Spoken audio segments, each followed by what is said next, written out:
Welcome to the Your Data Driven podcast. If you like this podcast, be sure to visit our website at yourdatadriven.com for more useful help and advice on setting up your race car, mastering data analysis, and driving faster. Welcome to episode 9. Today I'm talking to AIM data logging expert James Colborn. James has produced a really popular series of YouTube videos helping racers understand how to use the AIM Solo system. James has been able to bring his skill and understanding from using data in his day job in marketing to the racetrack. James has gone from being initially completely baffled by the numbers to helping and teaching others with their own data analysis. In this fascinating episode, we talk about how James and his friends are using data in practice and how you can start to use data if it's something you find intimidating as well. Let's find out what James has to say. So, you can make me laugh now. I'm not meant to start laughing, am I? I'm meant to be like, it's all very serious, and this is a serious podcast show. Yeah. So, welcome, James. Thank you. Thank you for having me. It's a real pleasure. I'm really looking forward to this conversation. I know you have a fantastic experience using data in racing, and you've helped a lot of people. And I think for those that don't know you already, they will find this conversation, I'm sure, super insightful. So, but before we kick off, so tell us a little bit about you and how you got to where you're at in terms of supporting the AIM guys. So my name is James Colborn. I as a day job, I work for a telecommunications company called Verizon, who throughout my time bought and acquired companies like AOL and Yahoo. And so my day-to-day is to focus on data. I work on I run a group called Data Solutions that looks at helping advertisers using data assets that Yahoo or AOL may have. So it was really interesting that the evolution of moving from my work life to my personal life, there are a lot of sort of crossover points, because obviously data is what we're talking about here and it's a big part of what we do. So for my hobby, I find myself in a situation where I helped a lot of people very early on. How did you get into racing? I mean, is this a lifelong passion of yours, or is it something you've discovered later in life? Or how did you get exposure to racing? Just like all Brits, I think that, we, and I saw many nations nowadays, Sunday afternoons were always Formula One afternoons when the Grand Prix was on, and you'd sit down and watch the race, and then, British touring cars and a few others. My father took me to Brands Hatch a few times, and I just thought motorsports and cars were fantastic. And so that passion led through to being in a position where, when I could get nice cars, because I was lucky enough to be quite successful in my career, I bought one. It was an Audi S4, I think it was. And when I bought it, I loved it. And they organized, I was living in Seattle at the time, and they organized a track day with the dealership that could say, here, take your car to the track and learn, how you can really use it. And so I went there and had no idea you could take a personal car on the track. This was 2006, 2007 sort of time period, so a long time ago. And then slowly, the relationship I had built with a good friend of mine, his name is Don Kitch. He runs the Performance Racing School in Seattle. I started helping him with a bit of his charity work where they race to raise money for Seattle Children's Hospital. And then one day he said, do you want to have a tryout in that? It was called Pro 3. It still exists today. It's an E30 BMW series. And I got in it, drove it dreadfully, but sort of got a little bit hooked at that point, and things slowly graduated from doing high performance driving experience into racing. And I think it was a transition into racing that first year that I was racing, so 2009, 2010, people were just starting to look at in-car data. Previously, obviously, it had been exclusively a very high-end team type of opportunity or a very expensive proposition. I started out with a solution called a TrackMate in, 2010. And the problem we had with that is very few people were using them. And AIM brought out this little device called a Solo that most people used as a lap timer because it did a really good job of predicting your lap time and telling you if you're doing a good or a bad job. So I realized that if you plug that in, it was full of really useful telemetry and race data, all based on GPS. And so I learned to read those charts, and I think a lot of people figured out that I'd learned to read those charts. How did you go about doing that? Well, I plugged it in, and so when I bought the device, it came with a software disk. I didn't even know they had a website and stuff back then.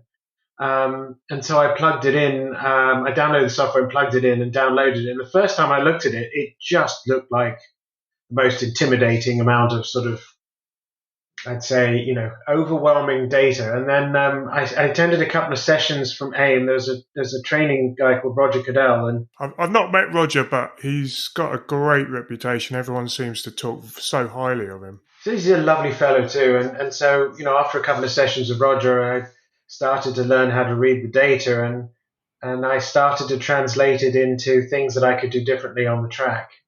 And all I did was I used, and I still do to some degree today in a quick fashion, is that if you look at the data, you've got, my method is very straightforward. The time distance tells you if you're faster or slower. The speed trace tells you why that's the case. And then I use, if I'm just GPS only, typically GPS longitudinal, which if the chart goes down, that's braking. If the chart goes up, that's accelerating, and be able to start aligning and mapping. Did I brake too quickly? Did I brake too late? Did I hesitate on the throttle? And so forth. And so because I figured that sort of stuff out, I had a lot of people coming to the trailer where my car was saying, can you help us with our data too? And it was lovely, but it was, I was saying the same thing over and over again. And at times I just wanted to race my own race and obviously wanting to help people at the same time. I made a few videos and put them on YouTube. How did you feel? I mean, this is might sound a bit of an odd question. There's a couple of things I was thinking about when you were saying that, but like motorsport has this. How can I say? We don't like to tell our competitors about stuff that's going to give them an advantage because it's hard enough as it is. And so, if you found out something that's going to make you quicker, the last thing you're going to do is tell them straight away. And that goes for information, that goes for parts, that goes for all sorts of things and setup and everything. So how did you reconcile that side of it, if at all? We started, so I was racing in a BMW E30 series. It's called Pro 3. It was brilliant. There were at times 60 cars ready to race, and at any time you could have field. 60 cars? Yeah, a 60 to, I think there were more than that. And the largest race I ever participated in, there were 40 to, I think it was 42 entries, all same car, same class. And so it was brilliant. I was living in the Pacific Northwest, so we were racing in places like Seattle and Portland and all over the place. Well, there's two parts to that. The first is showing somebody or telling somebody that, they could be going 3-4 miles an hour faster through a fast corner. And then the second thing is their ability to be able to do it in the first place, as is your own. That was good. But what we started to say was, well, what we'll do is we actually created a shared environment whereby people would post their race sessions. And then if you posted race sessions, you could then download sessions. And we had a simple Dropbox set up where people could drop data in and out. And then I posted videos up there that help people understand how to read what they've just taken up and down, although people were getting very proficient at it. When you started, so you've got the BMW, or you've got access to the BMW, and you've gone out on track. Can you remember how that felt when you first went out? The first experience in a race car was shocking. It was, it was because it was, every car I'd driven up to then had, soundproofing and creature comforts, and the seats were comfortable, and you didn't hear the engine like you heard before, and they barely ever rattled. And now you get into a car that feels like it doesn't have any kind of springs or dampening. It felt, which at the word I probably didn't know what those words meant, and it just felt like this world of complete mystery, and kind of exciting, but at the same time uncomfortable. Yeah, a bit of an assault on the senses, isn't it? It really is, and I think that at that point, a lot of the thought up to that point is new cars are fast and old cars are old cars, but then you get into a car that's been stripped and race prepared, and your whole world changes as well, I think, from that point of view, because now you start looking at cars in a completely different light. Fascinating. Sorry, I find this really fascinating, and I've had this conversation a couple of times with some people, and it's really curious. I think that because you've done racing, and it's almost maybe you've forgotten what it was like before, but the concept of you've got a fast road car and you've been interested in motorsports for a long time. And then there's this transition between that and going out onto the track for the first time and then going out on the track for the first time in a racing car. Can you remember how that all felt? Because it does link back into the data. Okay, it does link to the data in the sense of ultimately the data is providing a solution to a problem. And what I'm really trying to dig at here is what was the issue that you were really trying to solve? I can remember so much of it so clearly. You know, you don't know what you don't know, and when you think about that learning curve, you go from being unconsciously incompetent, where you don't know what you're doing, and you don't know if you're doing it right or wrong, to then consciously incompetent, which is you know what you should be doing, but you can't do it. You know, then consciously competent, which you have to work really hard to be able to do it, but you're kind of getting there. I mean, what was your reference, though? What was your reference to know whether you were doing it right or wrong? Well, when we started out, this is the tricky part. When you start out, street cars are always different. I think that HBD folks, unless you're all in exactly the same age type car with the same, tires and everything, it's very difficult to be able to sort of use other people as a benchmark. Just for the benefit of the listeners, HPD is high performance driving. High performance driving experience. A lot of my vocabulary is based upon 15 years of living in the US and learning to drive there. So track days, when you take your personal car on a track. I think it's a bit more than a track day, isn't it? It's like it's a semi-organized. It's a bit more. There's a bit more organization to it, and I think there's a lot more coaching that goes on. It's about performance, higher performance driving rather than just a track day, which can be maybe more experiential. Would you say it was different or the same? The ones that I went to, you always had the opportunity of hiring a coach. You weren't allowed out on the track until you had a certain amount of comfort with certain elements. So you had to do a beginner's course to be able to go out and do that. This was at the school that I ran. And then you could do lapping days where you could go out and drive. But, you have to have passing zones so that you are predictable, and you have to put your finger out of the window to be able to say, pass me, because I know that you're there and I'm prepared to do it. Unlike, a racing event where, that is ever so courteous, but highly unlikely. There are hand signals in a racing environment. Yeah. They're just not always as friendly. Yes, Murray Walker's saying he's saying you're number one. But the coaches were useful, and they'd help you, with reference points in terms of going faster, because, there would be periods of time where like, you don't need to brake there, or, you need to be full accelerator or full throttle here or whatever need be. And there was a good reference. And in many of those days, there would be classes of cars. So you'll be in group A, B, or C. C is more intermediate, and there'll be an aspiration to be able to work your way up based on experience and your developing skill set to get to sort of group A. But again, nothing that I would argue, and I've written about this before as well, which is I think it doesn't prepare you for racing. In a car, when you're in a race, you're thinking about your competition.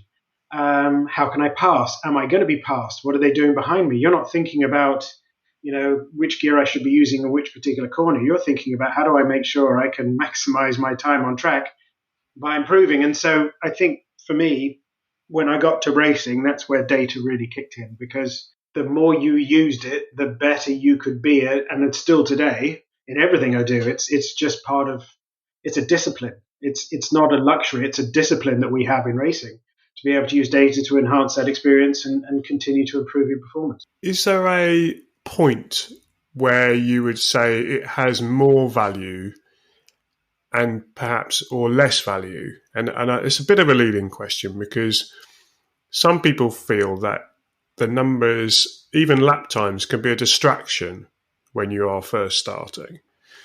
So what's your thoughts on that? Can data be useful at all times, or is it better when you are perhaps closer to what a competitive time is, and you are just simply looking to shave off periods of time, or is it useful even from when you start out as a novice? You have to define where novice is. If novice in a track day scenario, the inputs and the variables that you're working on are so tremendous that arguably it may not necessarily tell you anything, because the variables and the inputs that you have are so inconsistent that you'll, may not make head nor tail of it. That said, as you progress and get up to, people go to lap days today still because they enjoy, the not only the thrill but also the self-development of going faster. And at that point, a lap time, especially a predictive lap timer, can be useful. That said, if you're a novice in racing, or another interesting scenario is if you are somebody who's brand new to a track, which I find myself being all the time, then for the first session or two, I rarely ever use a data logger, only because you're trying to tell yourself, do I go left or right? And if you start chasing a lap time, you forget the corner goes left or right, and you find yourself in a place where you shouldn't be, which is oftentimes off track. But again, at that point, then you move into data. So I think there's got applications everywhere.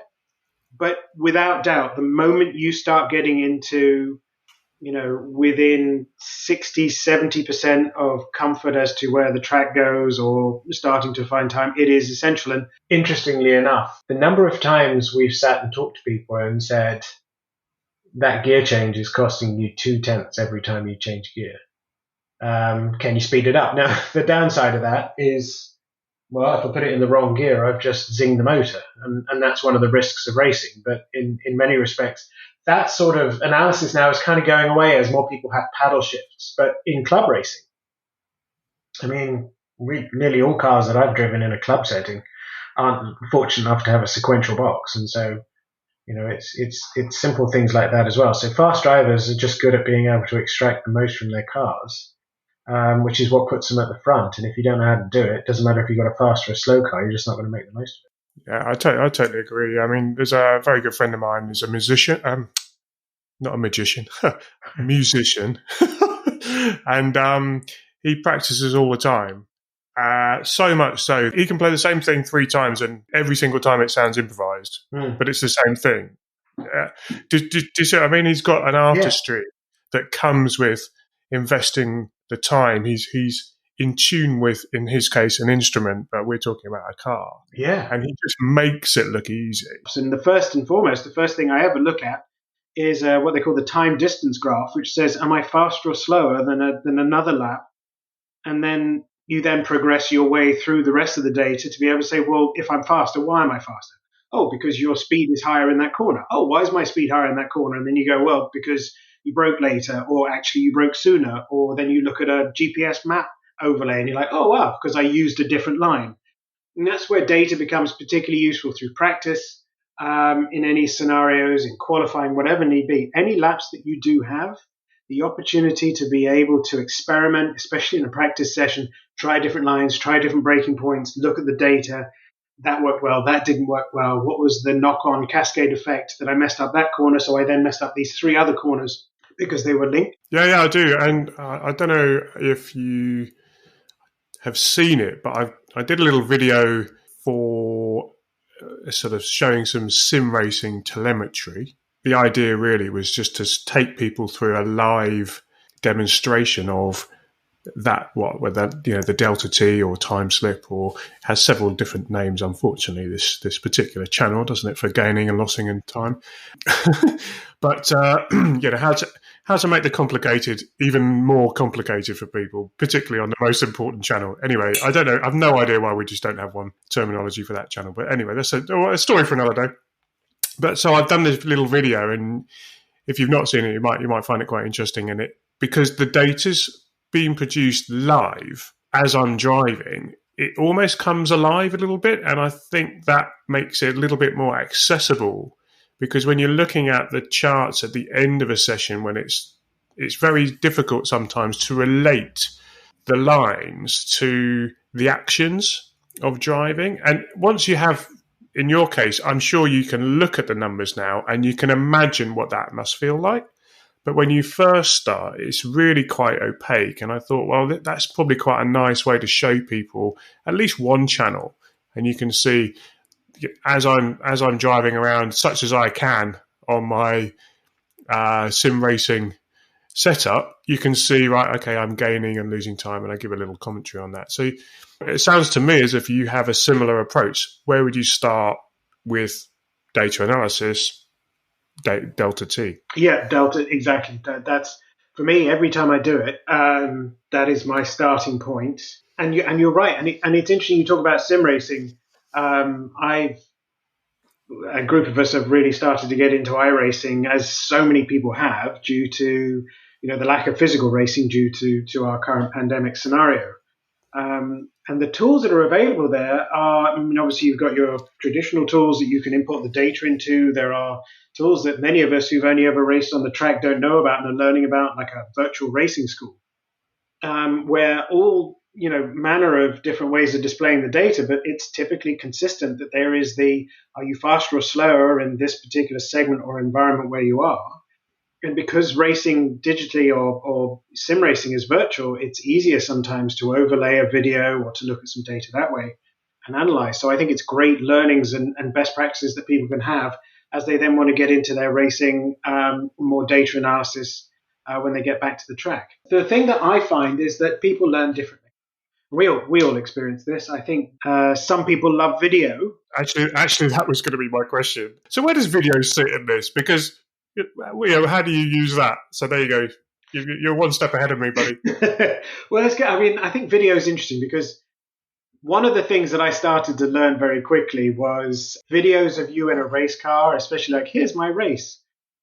If you race a lot, do you kind of stop using video for that? And your in-car GoPro is nice if there's sort of an incident on track or you make a fab passing move, but no one wants to watch a 45-minute race from start to finish on YouTube. So video starts to become more of a learning experience whereby, it helps you look at the line and it helps you look at, why have I, this is what you're doing. Lap 2 of a practice session. If you go back and replay your practice session and you see that there's lap 5, I should say, whatever scenario is, any lap, and there's a hugely different variation in the line, the video will tell you that you may have been passing a car, you may have been doing something, different on track. But that can be adapted. So I like today a lot of the technology, and I use something called a SmartyCam from AIM that has the lap time, and your driver inputs on the video, so you can see what happened. And the problem that you have sometimes with video, which is brilliant as a learning tool, especially when learning a track,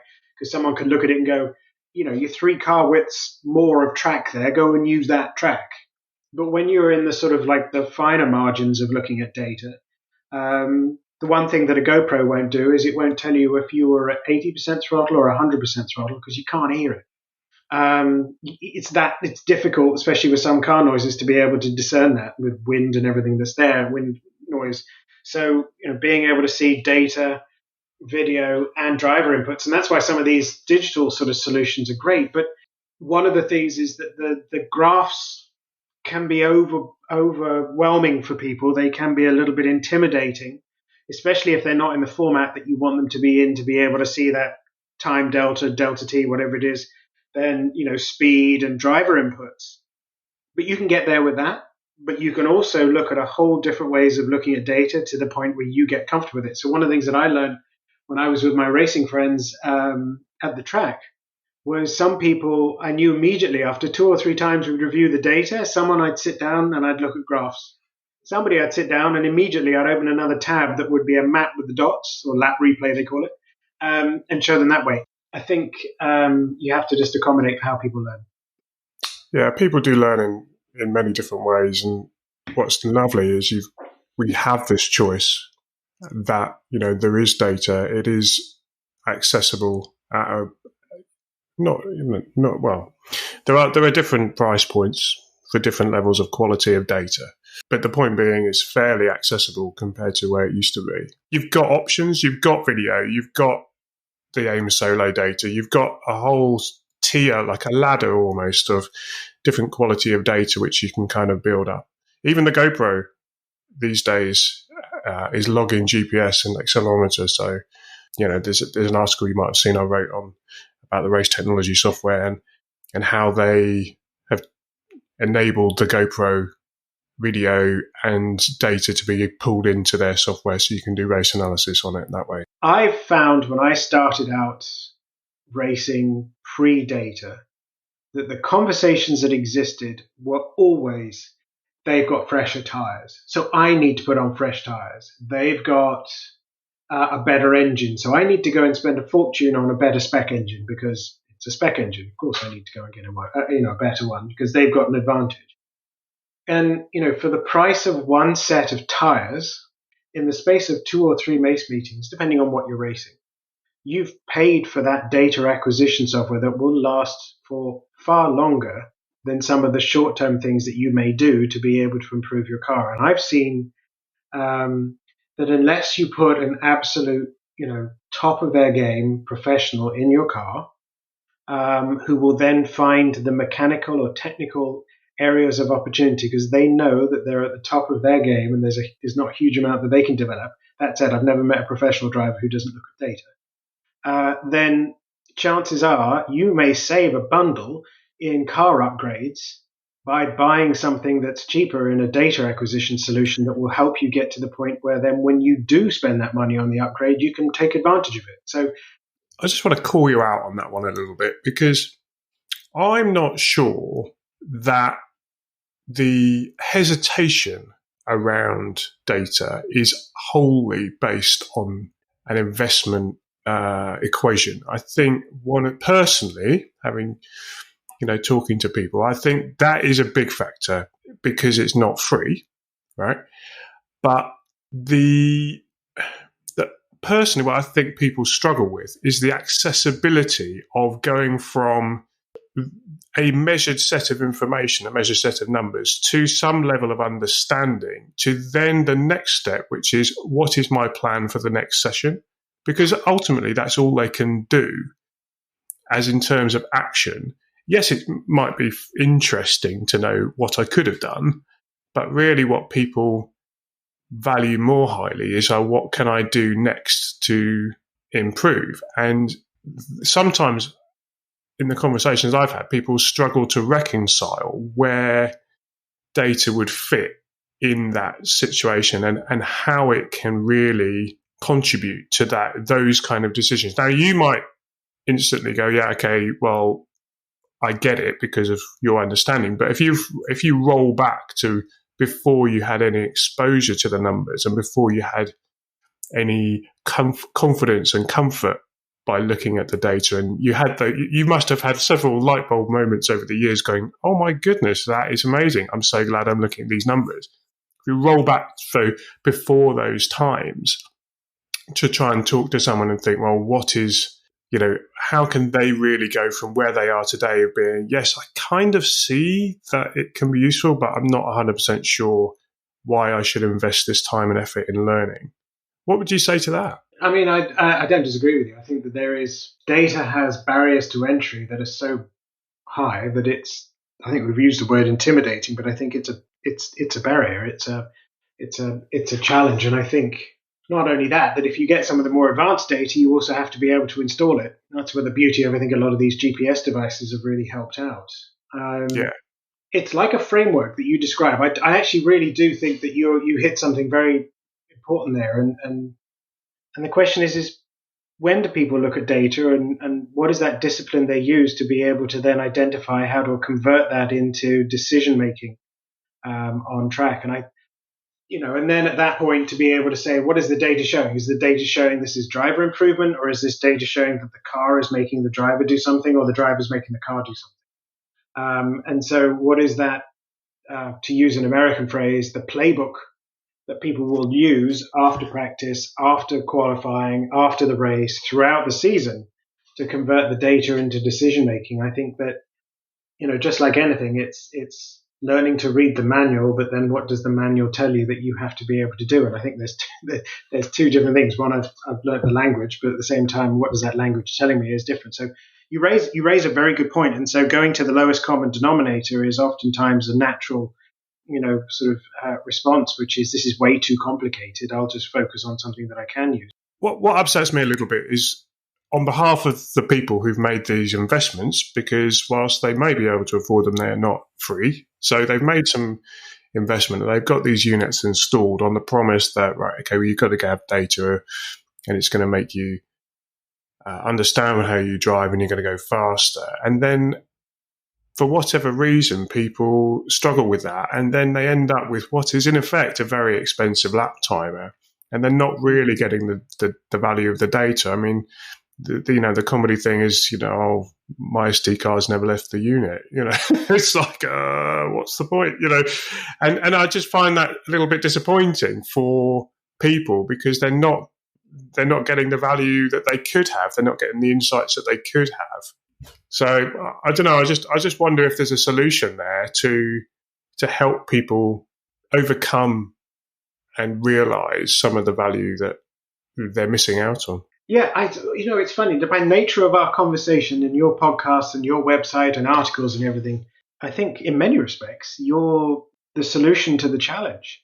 It is not uncommon. That's very kind of you. Well, I mean, but in many respects, if you think about it, the first time we chatted was that you were offering up help because I had a challenge that you had a way of being able to solve, and that's what, in many respects, I think the racing communities, that I've been in have definitely been there. But I would say that it'll be very difficult these days not to be able to find help in paid, non-paid tutorials, articles, workshops. We need to help people extract what value is coming from this, because I think if delivered in a certain way, the aha moment for a lot of people is why that solution's there in the first place. And so I get it. A lot of people have it as a lap timer, but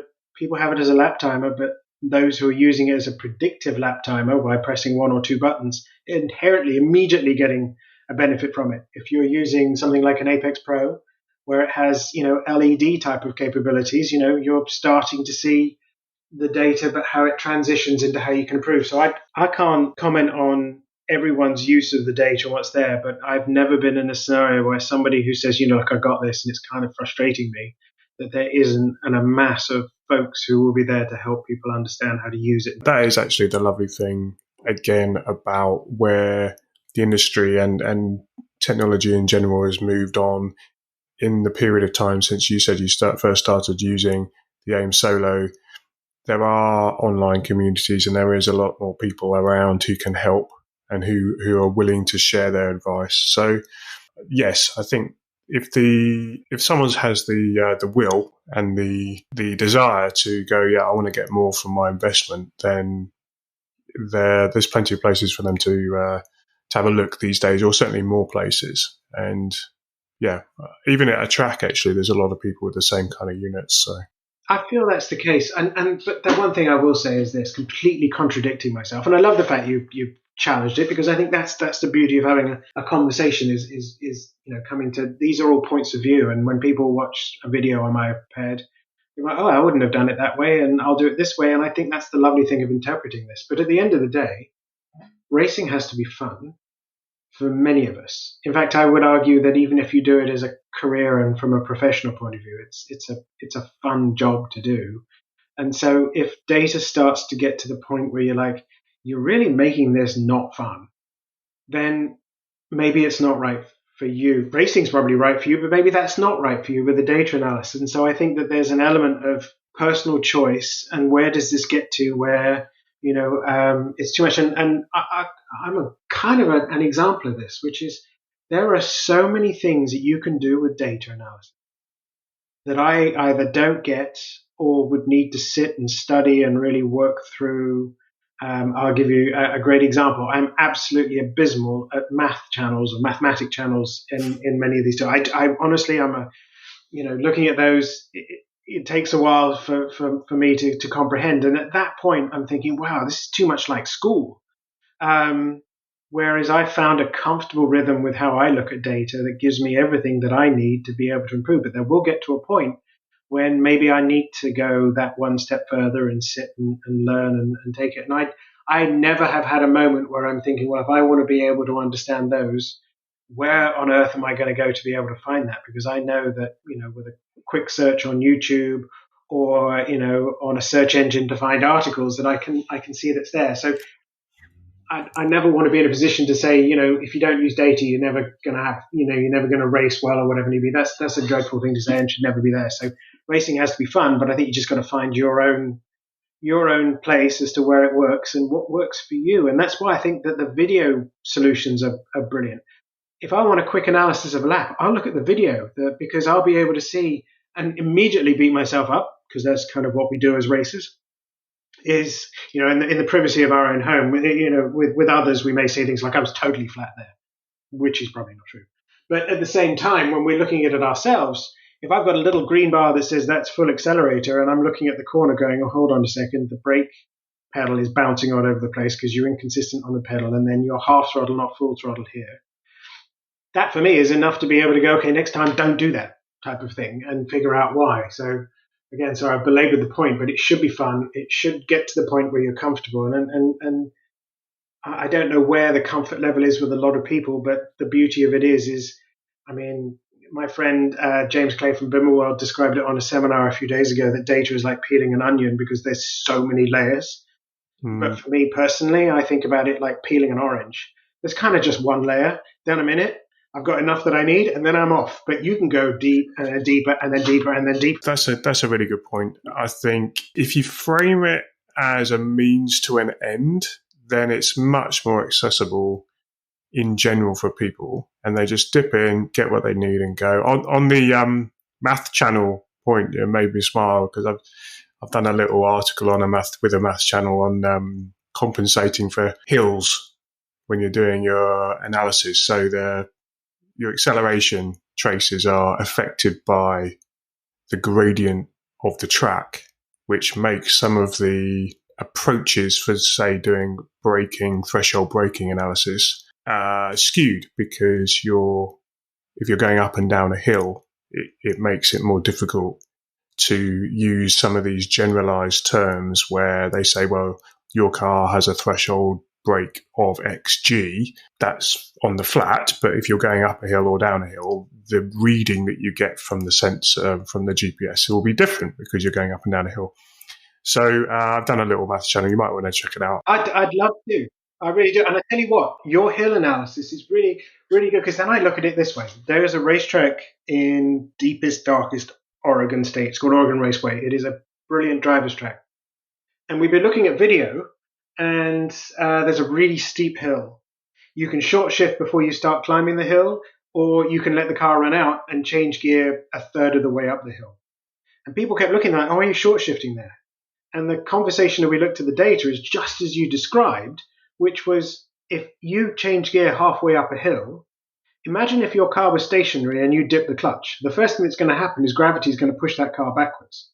And so as you change gear, you're actually slowing the car, rather than we worked the variable that said changing gear on a flat surface before you go up the hill, even though it bogs down a little bit, is net faster because you're progressively, you're 100% throttle all the way up the hill. And so what you just described is what data allows us to be able to do to help people with simple things, just such as, where the hell should I change gear? And I think you're 100% right there. And if you have questions and you are looking to improve, then it can give you part of the answer. And with some level of precision, with a better memory than you, and with some repeatability. And that will then start to help you piece together the puzzle of improving yourself as a driver and improving your car, and ultimately improving your lap time and, being more regularly on the podium. But the point being is it's trying to help you with that puzzle. It's not providing the solution. It's providing part of the solution so that you can then work it out yourself. And I think if people think of it like that, it can be much more accessible. And like you say, that I like the orange idea where you just dip in rather than the onion. That's brilliant. I love the fact you've mentioned it as a puzzle, because it is interesting that the best laid plans always go out of the window at turn one of the first corner of turn one, or the first corner of any race, because you've got people all around you, and you're managing so many other things. But the key will be, and this is where I always look at it, and I've made mistakes by not thinking about it as much as I've needed to, in terms of I actually think that data through practice and qualifying, especially getting to qualifying, is probably some of the most important areas where you should think to use it. Because as we all know, the further you are to the front in qualifying in a highly competitive series, the greater your opportunity of being able to arguably win the race, finish well, or to some degree avoid the melee and the carnage that may happen, mid pack or wherever need be. And so again, it's where you choose to use it. And by nature of our conversation today, I think that those who are listening may be thinking, well, this could be something for me to be able to work on. But exactly, yeah. It's your choice, and that's what I love about it. It's definitely your choice, and the beauty of what it is. Even though I've made commentary that we should think to invest here, is the fact that it is absolutely your choice as to how much you choose to get. I mean, you can have a channel for everything nowadays, but the question is what are you going to use it for? And for some who've got engineering knowledge and race engineering experience, they want as much as they can get. Others just want a GPS device stuck in the car that they can see their line, they can see their inputs, and that's it. James, that is fantastic. Honestly, it's been a real pleasure to listen to you talk. It would be lovely to have you back on the show sometime. I'd love to as well. I love talking about this stuff, and you can tell. You do. Thank you, and I do talk a lot, and I apologise to those who are like, "Is he ever going to shut up?" But I would say that I love the fact that through the time that I've worked with data, I've learned so much from so many other people who've looked at things differently or don't share the same point of view that I have. It's when we put it into practice, and I race cars for fun. I do a lot of the video stuff for fun to be able to just generally help overall. Obviously, there's some benefits to it for me, which is lovely. But at the same time, I think that any kind of application of data from my point of view is a conversation that I think is lovely to have, because it's all a question of being able to learn. And I think when you ask a lot of racers as to why they race, very few you'll ever talk to will say, "Oh, it's so I can go fast." A lot of ones you'll talk to, it's so I can do something, I can get better. And racing's brilliant because it's so measurable. If I do something better, I'm going to go faster. And if I go faster, I'm going to qualify better. And if I qualify better, I might finish better, and so forth. And so personal development seems to come through a lot with why people do this, which is why I love data, because I am never going to get to the point when I'm ever in my lifetime, especially with my ability, going to max out as to what I can learn. And that's why I love it, and that's why data helps me. Well, thank you very much. It's been fascinating. Likewise. Thank you. I'm sure many of you will be able to empathise with the journey that James has been on. It's really impressive to hear what he has been able to achieve, starting from zero and then going on to teach others on how to use data analysis. Hopefully this will give you some inspiration and some tips to have another look at data and see how that can really contribute to improving your own racing.